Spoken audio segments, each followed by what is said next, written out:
কোনো পুরুষ যদি লক্ষ্মীর ভাণ্ডার পেয়ে থাকে সেটা তো সরকারের দোষ। প্রথমবার এই 12 পাতার ফর্ম দেখে তারা ফিল আপ করার সাহসই পাবেন না, ভাববেন যে আমি এই প্রকল্প আর নেব না। তাই আমাদের পরিষ্কার কথা, এই ফর্মকে গোটা পদ্ধতিকে সহজ করতে হবে।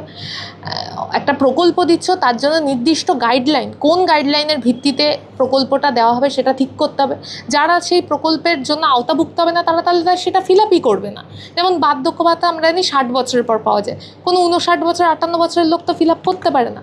এখানে যদি বলে দেওয়া হয় যে ইনকাম ট্যাক্স যে মহিলারা দেন বা যাদের আছে তারা ফর্ম এর সুবিধা পাবে না, তাহলে সেইভাবেই করো। একটা এত বড় তথ্য, এত ডেটা, সেই ডেটাকে নিয়ে সরকার আসলে অন্য রকমের কোনো সার্ভাইলেন্স চালাবে কিনা সেটাও আমরা বলতে পারছি।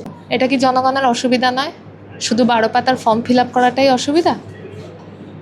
পেট্রোলের দাম বাড়ছে, ডিজেলের দাম বাড়ছে, এর মধ্যে দিয়ে তো এই যে মহিলাদের বাসে টিকিট ফ্রি করে দেওয়ার কথা হচ্ছে, এ তো সরকারি বাস চলে কটা? প্রথম কথা, সরকারি বাস চলে কটা? আর এই যে একটা মহিলাদের যে ফ্রি করে দেওয়া হবে, তাদের ভাগের যে টাকাগুলো, আমি কয়েকজন বাসের কাজ করেন, বাসের যে এই গোটা শিল্প তার সঙ্গে যুক্ত রয়েছে, তারা বলছিলেন যে এর ফলে কিন্তু এই গোটা শিল্প যদি ভর্তুকি বা অন্য কোনো বিকল্প ব্যবস্থা না হয় তাহলে একটা ক্ষতির মুখে পড়বে।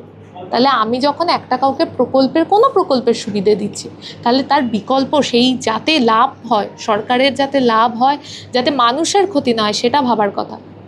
একটা সরকার এলো, এই সরকারকে তো মানুষ, যাই হোক যেভাবেই হোক, মানুষ ভোট দিয়ে এনেছেন, পরিবর্তনের কথা বলেছেন, তারপর দাঁড়িয়ে একের পর একজন বামপন্থী রাজনীতির কর্মী আমরা প্রথম থেকে বলছিলাম যে এই সময় দাঁড়িয়ে যখন সরকার কাজ দিতে পারছে না, যখন সরকার একেবারে লেখাপড়া করা তার অধিকারটাকে সুরক্ষিত করতে পারছে না, সেই সময় দাঁড়িয়ে এই ধরনের বিভিন্ন প্রকল্প তা প্রান্তিক মানুষকে, গরিব মানুষকে তাদের জীবন যন্ত্রণা খানিক লাঘব করার চেষ্টা করে। সেখানে দাঁড়িয়ে যখন ভোটের আগে বিজেপি তাদের নির্বাচনী যে প্রতিশ্রুতি ছিল, তার অনেক নাম দিয়েছে, সেখানে পরিষ্কার বলেছিল যে প্রতি মাসে প্রতি মহিলাকে 3000 টাকা করে দেওয়া হবে।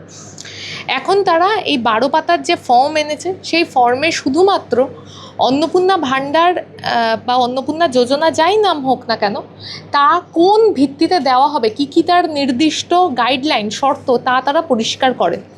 এবং শুধুমাত্র একজন মহিলা বা একজন যে উপভোক্তা তার ডকুমেন্টস তা নেওয়া হচ্ছে না, তার বদলে অনেক ধরনের ডকুমেন্টস নেওয়া হচ্ছে।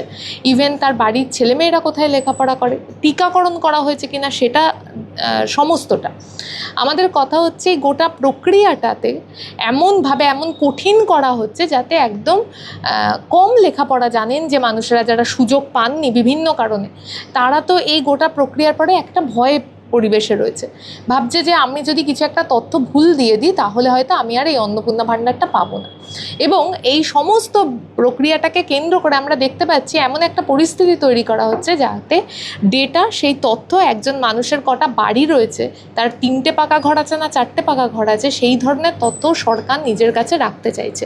এবং তারপরও গতকাল এই রাজ্যের মন্ত্রী অগ্নিমিত্রা পাল তিনি বলেছেন যে এই ফর্ম ফিল আপ করলেই যে শুধুমাত্র অন্নপূর্ণা ভাণ্ডার পাওয়া যাবে তা নিশ্চয়তা নয়। তাহলে তার নিশ্চয়তাটা কোথায়? যে মানুষগুলো এতদিন ধরে একটা প্রকল্পের সুবিধে পাচ্ছিল, অনেক মহিলা আছেন সেই প্রকল্পের টাকা দিয়ে তারা বিভিন্ন রকম নিজেদের রোজকার প্রয়োজনীয় জিনিসপত্র করেন। কোনো পুরুষ যদি লক্ষ্মীর ভাণ্ডার পেয়ে থাকে সেটা তো সরকারের দোষ, সেটা তো সরকারের যারা এইটা যাচাই করেনি তাদের দোষ, যারা পাচ্ছিল তাদের তো দোষ না। আজকে 3 মাস ধরে ফর্ম জমা করতে বলা হয়েছে, তাহলে তো এটাও পরিষ্কার বোঝা যাচ্ছে না যে 3 মাস ধরে এই অন্নপূর্ণা ভাণ্ডার হোক, আগের সরকারের যে প্রকল্প হোক, সেটা কন্টিনিউ থাকবে কিনা। একবার এক এক রকমের কথা আসছে। ফলে সবটা নিয়ে আমরা পরিষ্কার একটা কথা বলতে চাই যে এই ধরনের প্রকল্প যা তারা নির্বাচনের আগে প্রথমবার এই 12 পাতার ফর্ম দেখে তারা ফিল আপ করার সাহসই পাবেন না, ভাববেন যে আমি এই প্রকল্প আর নেব না। তাই আমাদের পরিষ্কার কথা, এই ফর্মকে গোটা পদ্ধতিকে সহজ করতে হবে। একটা প্রকল্প দিচ্ছ, তার জন্য নির্দিষ্ট গাইডলাইন, কোন গাইডলাইনের ভিত্তিতে প্রকল্পটা দেওয়া হবে সেটা ঠিক করতে হবে। যারা সেই প্রকল্পের জন্য আওতাভুক্ত হবে না তারা তাহলে সেটা ফিল আপই করবে না। যেমন বার্ধক্য ভাতা আমরা জানি 60 বছরের পর পাওয়া যায়, কোনো 59 বছর 58 বছরের লোক তো ফিল আপ করতে পারে না। এখানে যদি বলে দেওয়া হয় যে ইনকাম ট্যাক্স যে মহিলারা দেন বা যাদের আছে তারা ফর্ম এর সুবিধা পাবে না। তাহলে সেইভাবেই করক। একটা এত বড় তথ্য, এত ডেটা, সেই ডেটাকে নিয়ে সরকার আসলে অন্য রকমের কোনো সার্ভাইলেন্স চালাবে কিনা সেটাও আমরা বলতে পারছি না। একদমই হ্যারাসমেন্ট হচ্ছে। মহিলারা তারা দাবি তুলছেন যে আমরা আবার ভোট দেবো এবং আমরা 1500-ই খুশি ছিলাম, আমাদের 3000 চাই না। না, এই কথাগুলোকে আসলে এর জন্য অনেক রকমের কথা বলা হচ্ছে। বিজেপির পক্ষ থেকে তাদের আইটি সেল অনেক ধরনের প্রচার করছে। আমরা একটা কথাই বলছি যে এই সময়টা খুব একটা মানুষের জন্য ভালো সময় এরকম নয়। প্রত্যেক দিন প্রত্যেকটা জিনিসের দাম বাড়ছে। পেট্রোলের ডিজেলের দাম সরকার বদলের পর 4 বার বেড়েছে। পেট্রোল ডিজেলের দাম বাড়া মানে তার প্রভাবে সমস্ত জিনিসের দাম বাড়বে।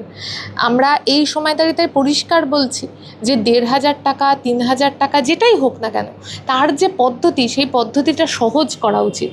লক্ষ্মীর ভাণ্ডার বা এই ধরনের যে কোনো পদ্ধতি, যে প্রকল্পের মধ্যে দিয়ে মানুষ সুবিধা পাচ্ছে, সে প্রকল্পগুলো সম্পর্কে সরকারের পরিষ্কার দৃষ্টিভঙ্গি, তার যদি কোনো শর্ত থাকে সেটা সহজ করে দেওয়া উচিত। একটা মানুষ যেই দেশের জন্য ট্যাক্স দেয়, যেই দেশের যে কোনো জিনিস, ইনকাম ট্যাক্স তো কয়েকজন মাত্র দেয়, কিন্তু যে কোনো জিনিস কেনার মধ্যে দিয়ে তো একটা ট্যাক্স প্রত্যেকেই আমরা দেশের জন্য ভরি। এই গোটা প্রক্রিয়াটাকে জটিল করার মধ্যে দিয়ে আসলে আমার যেটা ধারণা, আমাদের যেটা মনে হয় যে বিজেপি যে কথা বলেছিল প্রতি মাসে প্রতি মহিলাকে 3000 টাকা দেবেন, সেই শর্ত তারা পূরণ করতে পারবেন না বলেই এত জটিল করে একটা পদ্ধতি তৈরি করা হয়েছে। এই জটিলতার মধ্যে একটা প্রশ্ন বারংবার উঠে আসছে, আমরা এই যে 12 পাতার ফর্ম ফিল আপ, অন্নপূর্ণা ভাণ্ডার, এই সরকারই বলেছিল যে আমরা ক্ষমতায় আসলে সাংবাদিকদের 5000 টাকা করে দেবো। তাহলে এই প্রশ্ন উঠে আসছে যে তাহলে সাংবাদিকদের কত পাতা ফর্ম ফিল আপ করতে হবে 5000 টাকার জন্য? সেটা তো তোমরা ভালো বলতে পারবে যারা এই পেশার সঙ্গে যুক্ত আছো। আজকে আরও একটা ইম্পর্টেন্ট, যে স্বাস্থ্যসাথী না আয়ুষ্মান ভারত, এই নিয়ে প্রচুর কথা জল ঘোলা হচ্ছে। যে মানুষগুলো একেবারে প্রান্তিক মানুষ, সরকারি চিকিৎসা ব্যবস্থার উপর ভরসা করেন, এমনি এই হাসপাতালগুলোর কী অবস্থা আমরা জানি। অভয়ার ঘটনা, আরজি করার ঘটনার পরও হাসপাতালগুলোর কী অবস্থা আমরা জানি, তার আগে এবং তার পরে। সেখানে তাদের স্বাস্থ্যসাথী কার্ড একটা ছিল, তা নিয়ে ব্যাপক দুর্নীতির কথা আমরা জানি। এখন বলা হচ্ছে আয়ুষ্মান ভারতের কথা। একটা মানুষ শুধু তার জীবনে কি এই সরকার আর ওই সরকারের শুধু কাগজ ভরে যাবে, ফর্ম ফিল আপ করে যাবে? এটা কখনো হওয়ার কথা ছিল? এই ফর্ম ফিল আপ শুধু করে যাবে, শুধু তো ফর্ম ফিল আপ না, তার সাথে জেরক্স জমা দাও। তুমি কবে কি তোমার বাপ ঠাকুরদা কোথায় ছিল সেটা এসআইআরে জমা দাও। এসআইআর করার পর এখন বলা হচ্ছে আবার তুমি এতে জমা দাও। যদি এসআইআরের পদ্ধতিতে যারা এই দেশে রইল, যাদের নাম ট্রাইব্যুনালে বাদ গেল না, তার মানে কি তাদের নিয়ে কোনো অস্বচ্ছতা নেই নির্বাচন কমিশনের? এই তো ওনাদের দৃষ্টিভঙ্গি ছিল। এটা তো আমি তুমি বলছি না, নির্বাচন কমিশন বলছে যাদের নাম একবারে লিস্টে উঠে গেছে তাদের নিয়ে কোনো ঝামেলা নেই। তাহলে তাদের ফর্ম ফিল আপটা সহজ করা যেতে পারতো। সবটা আসলে একটা প্রক্রিয়া, যত ডিলে করা যায় মানুষকে তার যে অধিকার, তারা যে নির্বাচনী প্রতিশ্রুতি দিয়ে সরকারে এসেছিল সেটা হয়তো রাখতে পারবে না ভেবেই এই জলঘোলা করার চেষ্টা। আমরা চাই এই সমস্ত জটিলতা তাড়াতাড়ি মিটিয়ে অবিলম্বে যে প্রকল্প, তার সুবিধে তাদের উপভোক্তাদের দেওয়া হোক। যে আপনি বলছেন যে সরকার যাতে টাকা দিতে পারবে না সেই জন্য করে ইচ্ছা করে কঠিন করে এইটা করছে, কিন্তু সরকার মানুষ নিয়ে আসে ভোট দিয়ে জনগণ মানুষের সুবিধা, তাহলে সরকার মানুষের সুবিধা অসুবিধা দেখবে। সেই জায়গায় সরকার যদি এসে মানুষকে অসুবিধার মধ্যে ফেলে নেয় তাহলে সামাজটা যাচ্ছে। পেট্রোলের দাম 4 বার বাড়লো, এটা কি জনগণের অসুবিধা নয়? শুধু 12 পাতার ফর্ম ফিল আপ করাটাই অসুবিধা? পেট্রোলের দাম বাড়ছে, ডিজেলের দাম বাড়ছে, এর মধ্যে দিয়ে তো এই যে মহিলাদের বাসে টিকিট ফ্রি করে দেওয়ার কথা হচ্ছে। এ তো সরকারি বাস চলে কটা? প্রথম কথা, সরকারি বাস চলে কটা? আর এই যে একটা মহিলাদের যে ফ্রি করে দেওয়া হবে, তাদের ভাগের যে টাকাগুলো, আমি কয়েকজন বাসের কাজ করেন, বাসের যে এই গোটা শিল্প তার সঙ্গে যুক্ত রয়েছে, তারা বলছিলেন যে এর ফলে কিন্তু এই গোটা শিল্প যদি ভর্তুকি বা অন্য কোনো বিকল্প ব্যবস্থা না হয় তাহলে একটা ক্ষতির মুখে পড়বে। তাহলে আমি যখন একটা কাউকে কোনো প্রকল্পের সুবিধে দিচ্ছি, তাহলে তার বিকল্প সেই যাতে লাভ হয়, সরকারের যাতে লাভ হয়, যাতে মানুষের ক্ষতি না হয়, সেটা ভাবার কথা। একটা সরকার এলো, এই সরকারকে তো মানুষ যাই হোক যেভাবেই হোক মানুষ ভোট দিয়ে এনেছেন, পরিবর্তনের কথা বলেছেন, তারপর দাঁড়িয়ে একের পর এক জটিলতা। এখন অবধি মন্ত্রিসভাই গঠন হয়নি, বাকি সব কি 5 জন মন্ত্রী 6 জন মন্ত্রী মিলে দায়িত্বে নাকি সব চলছে। ফলে এটা আমাদের পরিষ্কার কথা একটা, যে তৃণমূলের দুর্নীতি, তার জন্য একের পর এক প্রকল্প, তার সুবিধে গরিব মানুষ সেখান থেকে বঞ্চিত হয়েছিল, প্রান্তিক মানুষ বঞ্চিত হয়েছে। আবাসের ঘর, যে মানুষটার বাড়ির মাথায় ছাদ নেই সে পায়নি, অথচ তৃণমূলের নেতারা 4-5টা আবাসের ঘর নিয়ে বসেছিল। চাকরি দুর্নীতি একই রকমভাবে চলছিল। আমরা একটাই কথা বলছি, এই যে প্রক্রিয়ার তার জটিলতা, সেটাকে যতটা সহজ করা যায়, যাতে শহর গ্রাম সকল জায়গার প্রান্তিক মানুষ, গরিব মানুষ, তারা সমস্ত সুযোগ সুবিধা পায়। সরকারের এটাই প্রথম দেখার কাজ, তারপর বাকি সব কিছু। বিজেপি যখন ভোটের প্রচারে এসেছিল বলেছিল যে গ্যাস 450 টাকায়, পেট্রোল ডিজেল অন্য অন্য রাজ্যের যেগুলো যে দামে আছে সেই দামে দেওয়া হবে, শুধু বিজেপিকে ক্ষমতা দেয়।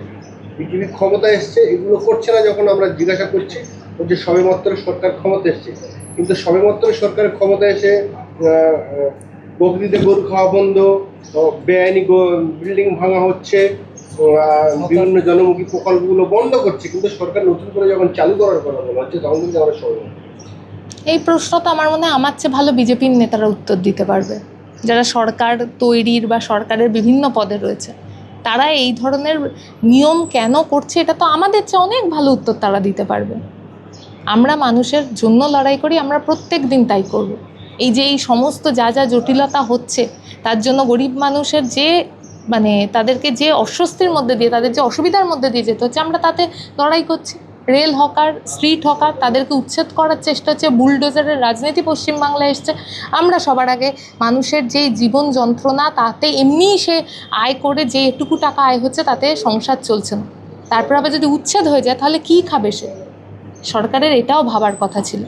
আমাদের একটাই পরিষ্কার কথা, নতুন সরকার হয়েছে, তাদের কাজ করা না করা, সময় লাগা না লাগা সেগুলো অনেক পরের ব্যাপার, কিন্তু এসেই যেভাবে বুলডোজারের রাজনীতি হচ্ছে, এসেই যেভাবে একেবারে ধর্মের ভিত্তিতে মানুষকে ভাগাভাগি করার চেষ্টা হচ্ছে, এই সবটা দিয়ে বিজেপির ইন্টেনশন, যা আমরা আগেও নির্বাচনের আগেও বলেছিলাম বিজেপি কী করতে চাইছে গোটা ভারতে এবং পশ্চিমবাংলায়, সেটাই আরও একবার পরিষ্কার হয়ে গেল।